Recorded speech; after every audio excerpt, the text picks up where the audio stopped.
Bagi orang Yahudi, Yehezkiel adalah seorang nabi.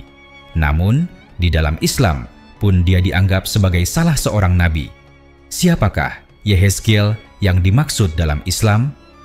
Dahulu kala di Irak, terdapat komunitas Yahudi terbesar di Timur Tengah setelah Palestina.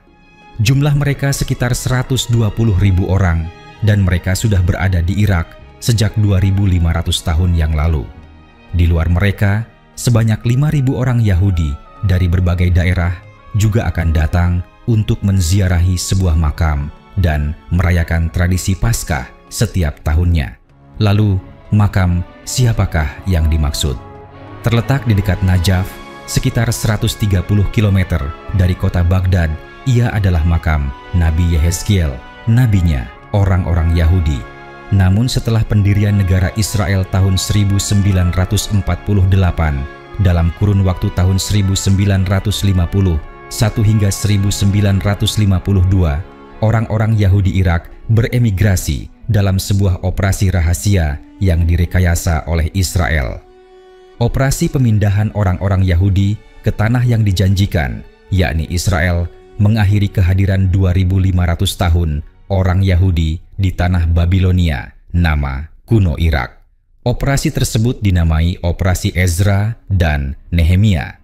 Menurut keyakinan orang Yahudi, Yehezkiel lah yang telah membawa mereka ke Irak dalam sebuah pelarian. Kini, orang-orang Yahudi Irak telah pergi lagi ke tempat pelarian yang baru, yaitu Israel.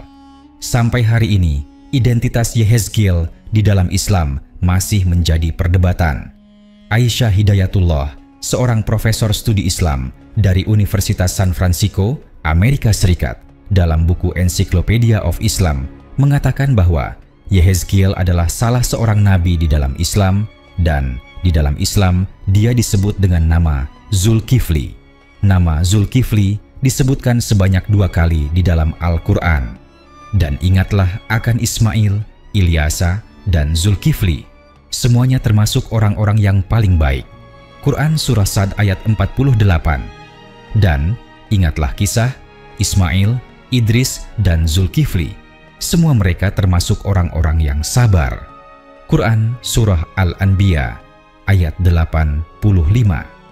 Selanjutnya, kita akan melihat perspektif dari sudut pandang Al-Tabari, sejarawan Islam klasik.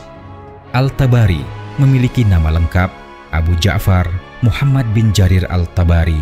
Dia dilahirkan pada tahun 839 di Tabaristan, sekarang Iran, dan meninggal pada tahun 923 di Baghdad, Irak. Al-Tabari seringkali disebut sebagai sejarawan Islam. Namun, sesungguhnya di luar itu dia juga seorang ahli tafsir Al-Quran. Bahkan, meskipun sekarang sudah tidak ada pengikutnya lagi, dia juga pernah dijadikan imam mazhab dalam Islam. Terkait identitas Yehezkiel, Al-Tabari mempunyai pendapat lain. Al-Tabari memang membenarkan bahwa yang dimaksud Zulkifli dalam ayat di atas adalah seorang nabi, tapi dia merupakan orang yang berbeda dengan Yehezkiel. Kisah tersendiri tentang Yehezkiel dalam versi Al-Tabari akan diceritakan kemudian. Menurut Al-Tabari, Zulkifli adalah putra dari Nabi Ayyub. Waktu itu dikisahkan menjelang kematiannya saat dia berusia 93 tahun, Ayyub menunjuk Haumal, putranya, untuk menjadi pewarisnya. Namun, setelah Ayyub meninggal, Allah Subhanahu wa Ta'ala menunjuk putra Ayyub lainnya yang bernama Bishr untuk menjadi seorang nabi. Dialah yang kemudian disebut dengan nama Zulkifli oleh Allah Subhanahu wa Ta'ala. Zulkifli kemudian diperintahkan olehnya untuk mendakwahkan tentang ketauhidan. Zulkifli tinggal sepanjang hidupnya di Suriah dan dia meninggal pada usia 75. Sebelum meninggal, Zulkifli menunjuk putranya, Abdan, untuk menjadi pewarisnya. Dalam Ta'rikh Al-Rusul wal Muluk, Al-Tabari mengatakan bahwa Yehezkiel adalah seorang nabi dari keturunan bangsa Israel. Kisah tentang Yehezkiel merupakan salah satu kisah yang disebutkan di dalam Al-Quran, namun siapa nama tokohnya tidak disebutkan. Berikut ini adalah ayat yang dimaksud. Apakah kamu tidak memperhatikan orang-orang yang keluar dari kampung halaman mereka sedang mereka beribu-ribu jumlahnya karena takut mati. Maka Allah berfirman kepada mereka, "Matilah kamu." Kemudian Allah menghidupkan mereka. Sesungguhnya Allah mempunyai karunia terhadap manusia, tetapi kebanyakan manusia tidak bersyukur. Quran Surah Al-Baqarah ayat 243. Menurut Al-Tabari, semua ulama terdahulu, sahabat Nabi, dan beberapa generasi setelahnya sepakat bahwa Yehezkiel adalah salah satu wali di antara wali-wali lainnya yang bertanggung jawab terhadap bangsa Israel. Nama lengkapnya adalah Yehezkiel bin Buzi, dan dia adalah orang yang biasa disebut Ibnu Al-Ajuz, anak dari seorang wanita tua. Diriwayatkan oleh Ibnu Ishaq, Yehezkiel bin Buzi dinamai Ibnu Al-Ajuz karena ibunya meminta kepada Allah Subhanahu wa Ta'ala seorang anak laki-laki meskipun dia sudah tua dan mandul. Kemudian Allah memberikannya kepadanya. Untuk alasan itulah dia disebut putra wanita tua.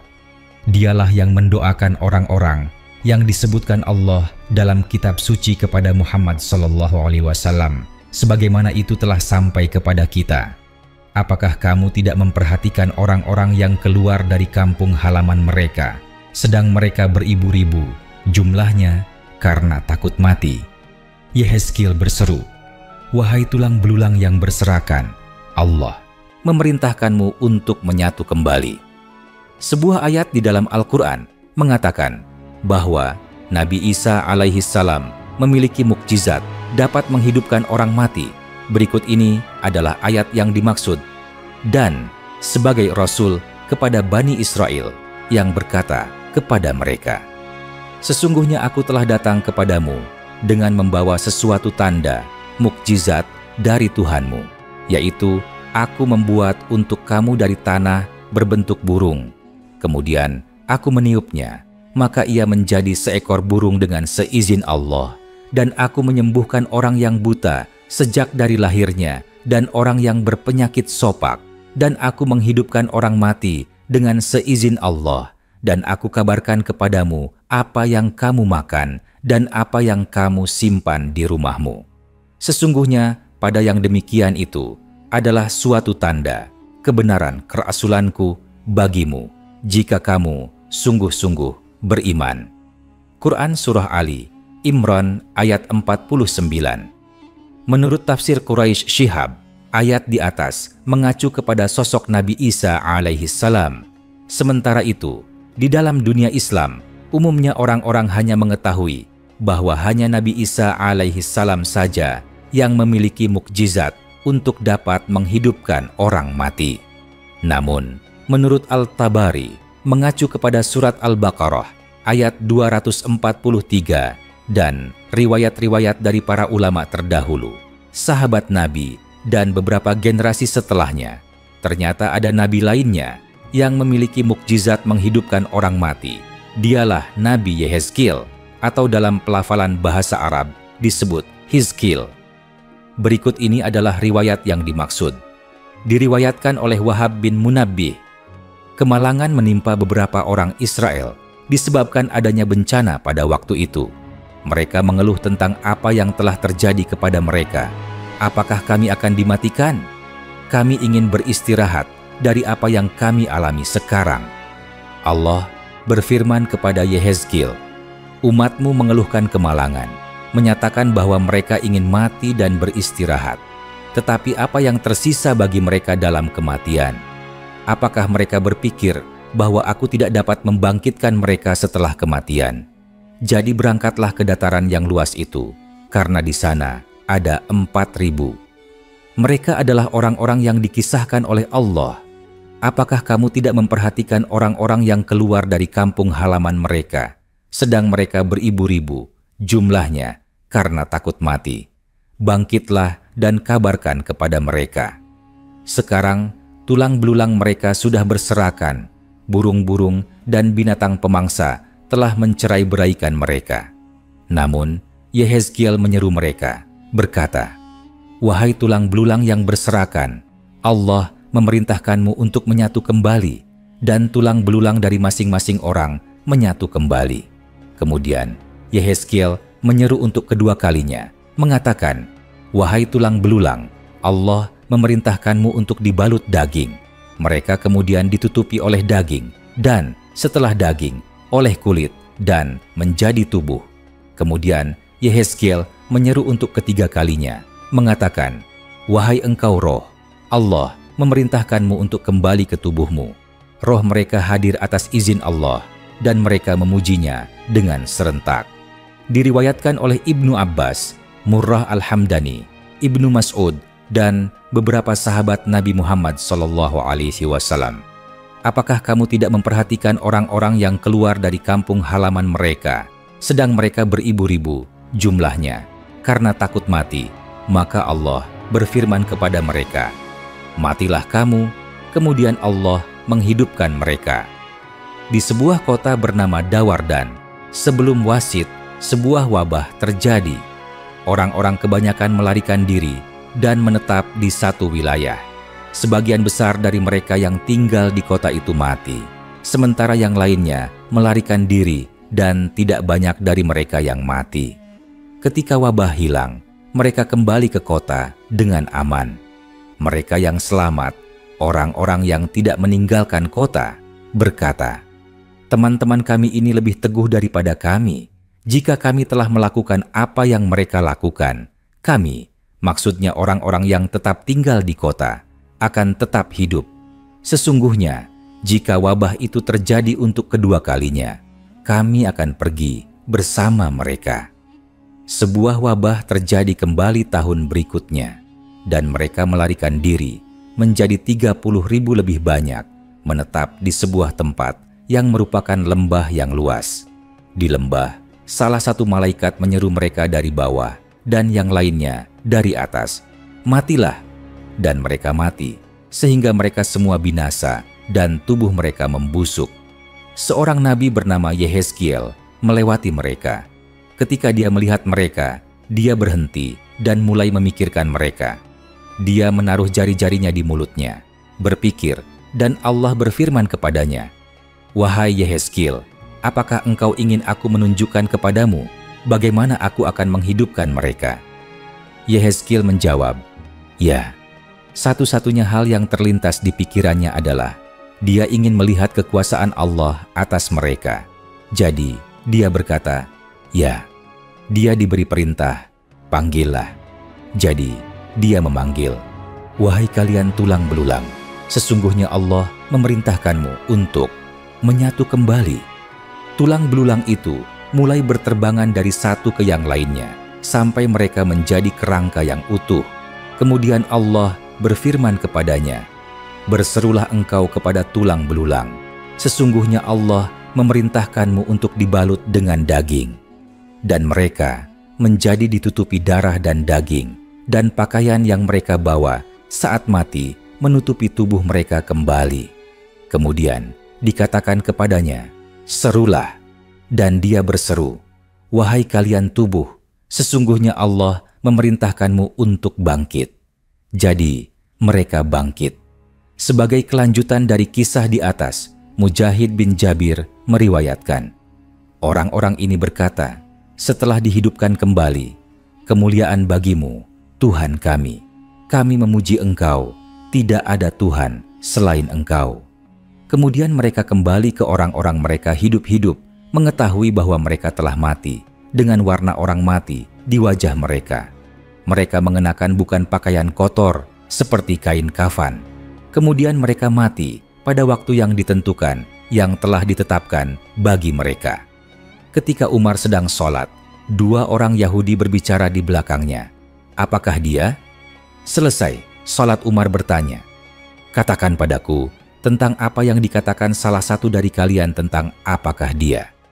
Kisah tentang Yehezkiel yang memiliki mukjizat menghidupkan orang mati juga diyakini oleh orang-orang Yahudi. Pengetahuan mereka tentang ini digambarkan dalam sebuah dialog beberapa di antara mereka dengan Umar bin Khattab, Khalifah kedua. Berikut ini adalah riwayatnya. Diriwayatkan oleh Salim Al-Nasri. Suatu waktu Umar bin Khattab sedang sholat. Di belakangnya terdapat dua orang Yahudi. Ketika Umar hendak bersujud, dia meninggalkan ruang. Kemudian salah satu orang Yahudi itu berkata kepada temannya, "Apakah dia?" Ketika Umar selesai sholat, dia berkata, "Katakan padaku tentang apa yang dikatakan salah satu dari kalian kepada temannya mengenai apakah dia?" Mereka berkata, "Kami menemukan disebutkan dalam kitab kami tentang tanduk besi, tentang mukjizat yang diberikan kepada Yehezkiel yang menghidupkan kembali orang mati dengan izin Allah." Umar berkata, "Kami tidak menemukan Yehezkiel dalam kitab kami, dan tidak ada yang menghidupkan kembali orang mati dengan izin Allah kecuali Isa bin Maryam." Mereka berdua berkata, "Apakah engkau tidak menemukan di dalam kitab Allah yang menyatakan, dan rasul-rasul yang tidak kami kisahkan tentang mereka kepadamu?" Umar berkata, "Tentu saja." Mereka berkata, "Mengenai kebangkitan orang mati, kami akan menceritakan kepadamu bahwa suatu wabah menimpa orang Israel. Satu kelompok pergi, dan ketika mereka berada di awal 1 mil, Allah membunuh mereka, dan orang-orang mendirikan tembok di sekeliling mereka. Ketika tulang-tulang mereka telah membusuk, Allah mengirim Yehezkiel, dan dia berdiri di atas mereka. Dia mengatakan apa yang diperintahkan Allah, dan Allah membangkitkan mereka untuknya." Allah mengungkapkan tentang peristiwa itu, "Apakah kamu tidak memperhatikan orang-orang yang keluar dari kampung halaman mereka, sedang mereka beribu-ribu jumlahnya karena takut mati? Maka Allah berfirman kepada mereka, 'Matilah kamu,' kemudian Allah menghidupkan mereka. Sesungguhnya Allah mempunyai karunia terhadap manusia, tetapi kebanyakan manusia tidak bersyukur." Pernyataan dua orang Yahudi di atas yang mengaitkan Yehezkiel dengan surat Al-Baqarah ayat 243 juga didukung oleh pernyataan Wahab bin Munabbih. Ketika Allah mengambil Kaleb bin Jepune setelah kematian Joshua, dia menunjuk Yehezkiel bin Buzi sebagai penerus di antara orang Israel yang merupakan putra dari wanita tua. Dialah kami telah diberitahu yang berdoa untuk orang-orang yang disebutkan Allah dalam Al-Quran kepada Muhammad yang berbunyi, "Apakah kamu tidak memperhatikan orang-orang yang keluar dari kampung halaman mereka, sedang mereka beribu-ribu jumlahnya karena takut mati?" Kisah tentang Yehezkiel yang memiliki mukjizat menghidupkan orang mati juga dibenarkan oleh Ibnu Ishaq, penulis sejarah Nabi Muhammad SAW dari abad ke-8. Ibnu Ishaq meriwayatkannya dengan redaksi yang sedikit berbeda, namun pada intinya isinya sama dengan periwayat-periwayat lainnya yang sudah pernah kami kutip pada artikel sebelumnya. Sementara itu, kisah tentang Yehezkiel yang memiliki mukjizat menghidupkan orang mati di dalam keyakinan Yahudi dan Kristen dapat ditemukan dalam Alkitab pada bab Yehezkiel, Ezekiel, bab 37, pasal 1 hingga 14. Menurut Al-Tabari, lamanya masa hidup Yehezkiel di antara orang-orang Israel tidak diketahui. Ketika Allah mengambil Yehezkiel, diriwayatkan perilaku buruk bangsa Israel malah semakin bertambah. Mereka dilaporkan meninggalkan perjanjian mereka dengan Allah yang telah disepakati bersama di dalam Taurat dan kemudian menyembah berhala. Sebagai pengganti Yehezkiel, Allah kemudian mengirimkan Nabi Ilyas sebagai nabi baru untuk bangsa Israel. Makam Yehezkiel hari ini diyakini berada di Irak, terletak di dekat Najaf, sekitar 130 km dari kota Baghdad.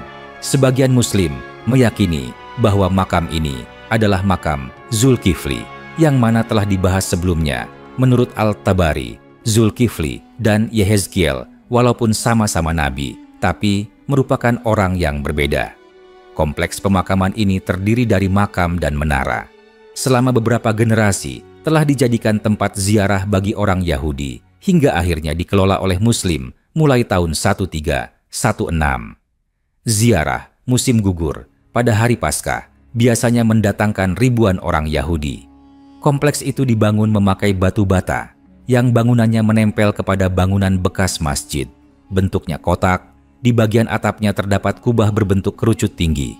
Bagian dalamnya dicat putih demi mengoptimalkan pandangan yang terbatas karena kurangnya cahaya yang masuk. Makam itu ditutupi dengan kain emas yang sering diciumi oleh para peziarah. Para peziarah meyakini apabila mereka menyerahkan persembahan di makam itu, maka keluarganya akan menjadi keluarga besar dan hewan ternak mereka bertambah banyak. Tidak ada barang yang dicuri dari kompleks itu, karena berdasarkan keyakinan orang Yahudi, barang siapa yang mencuri dari sana, dia akan terjangkit penyakit dan mati. Sebagai akibatnya, para pedagang meninggalkan uang dalam jumlah besar dan harta di sana untuk diamankan, dan itu berfungsi sebagai semacam bank primitif. Pemerintah Irak telah memulai restorasi makam tersebut, dan bahkan pada masa pemerintahan Saddam Hussein, makam itu dilindungi. Ketika Perang Irak, bangunan di sekitar kompleks pemakaman hancur, tetapi makamnya sendiri tidak rusak. Semenjak eksodus besar-besaran orang Yahudi ke Israel pada tahun 1950-an, kini semua peziarah yang datang hanya berasal dari orang-orang Islam.